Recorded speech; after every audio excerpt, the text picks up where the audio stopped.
যতক্ষণ না তুমি অতীতকে ভুলে যাচ্ছ, যতক্ষণ না তুমি ক্ষমা করতে পারছো, যতক্ষণ না তুমি মেনে নিচ্ছ অতীত চলে গেছে, ততক্ষণ তুমি নিজের এগিয়ে যাওয়ার ক্ষমতাকে কাজে লাগাচ্ছ না। আমাদের ভেতর ভালো ও মন্দ দুটি দিকই আছে। আমরা কোন দিকটার বেশি যত্ন নেব তার উপরই আমাদের চরিত্র নির্মিত হয়। জীবন স্ক্রিপ্টেড নয়, যে যেমনটা চাইবো ঠিক তেমনটাই হবে। জীবনের গল্পে উঠাপড়া থাকবে। তুমি যদি পড়ে গিয়ে উঠতে না শেখো, তাহলে তোমার জীবনের গল্পটাও মুখ থুবড়ে পড়ে যাবে। তুমি অন্যর কাছে মান্যতা পেতে গিয়ে জীবনের আসল সময়গুলো নষ্ট করো না, নিজেকে মান্যতা দাও। অতি দ্রুত সাফল্য পাওয়া যায় না, আর গেলেও তা বেশি দিন টেকে না। যেটা পেতে অধিক সময় লাগে তার সময়সীমাও বেশি দিন থাকে। সারাদিনের কর্মময় জীবনে জীবন খুঁজতে গিয়ে জীবন বাঁচা ভুলে যেও না। অর্থ আমাকে আত্মবিশ্বাসী করেনি, আমার আত্মবিশ্বাস আমার কাছে অর্থ এনে দিছে। কাজ চিরকালই ধীরে ধীরে হয়ে এসেছে, চিরকালই ধীরে হবে। এখন ফল আকাঙ্ক্ষা ত্যাগ করে শুধু কাজ করেই খুশি থাকো। সর্বোপরি পবিত্র ও ধীরচিত্ত হও এবং মনে প্রাণে অকপট হও। ভাবের ঘরে যেন এতটুকু চুরি না থাকে, তাহলেই সব ঠিক হয়ে যাবে। আপনি সফল হলে আপনার ছেঁড়া জামাটাও ইতিহাস, আর আপনি ব্যর্থ হলে আপনার স্যুট পরাটাও উপহাস।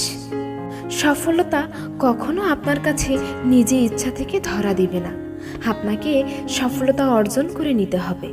সফল মানুষের সাথে অসফল মানুষের মধ্যে পার্থক্য হলো শক্তি বা জ্ঞান নয়, পার্থক্যটা হলো সত্যিকার সফল হওয়ার তার মধ্যে ইচ্ছা শক্তি।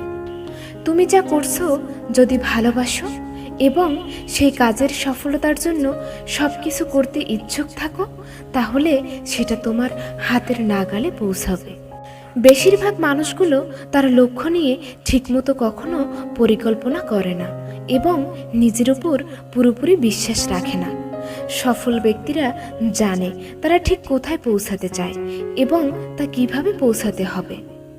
যদি কোনো লক্ষ্য অর্জন করা আপনার কাছে অসম্ভব মনে হয়, তবুও লক্ষ্য বদল করবেন না, তার বদলে আপনি কৌশল বদলে ফেলুন। আপনি যদি সন্তুষ্টি নিয়ে ঘুমাতে যেতে চান, তাহলে আপনি একটি লক্ষ্য নিয়ে আপনার সকাল শুরু করুন। যার হাতে কিছুই নেই তার হাতে সময় রয়েছে, এটাই সবচেয়ে বড় সম্পদ।